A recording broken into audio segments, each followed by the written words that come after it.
पण आपण काय केलं, मिक्स केले. पूर्वसंख्या संख्येचं जे काही सिरीज असेल ते आपण काय केलं, सर्व एका ठिकाणी घेतलंय. आलं लक्षात?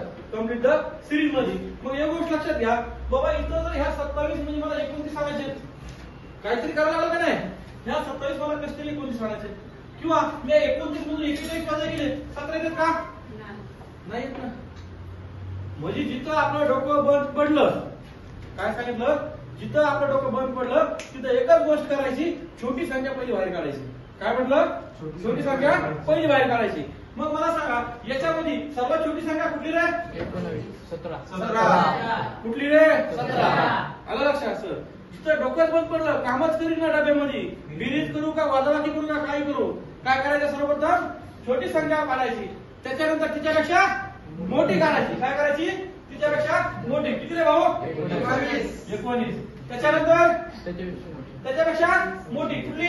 29. त्याच्यानंतर 31. पुढं किती? 37. आहे का 37? ओके.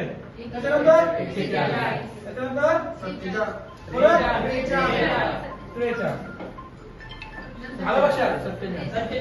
43 47. ओके.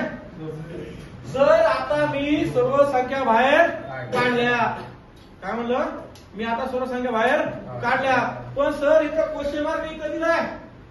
काय म्हणलं? इथं मध्ये ठिकाणी क्वेश्चन मार्क दिलाय. इथलं काय करायचं नेमकं कळत नाही. मग एकच गोष्ट लक्षात घे, तुला ह्या गोष्टी कळलं असेल, ही संख्या कुठली हो? मूळ संख्या आहे. मग ही कुठली संख्या आहे? मूळ. पण कशी आहे? क्रमवार मूळ आहे. क्रमवार मूळ. आलं लक्षात? मग मला सांग, 19 नंतर कोणती संख्या येते? 23 येते का नाही? आली का इथं? लब्धी कुठली संख्या? 23. 23 नंतर 19 नंतर कुठली? 31. 23 नंतर 19.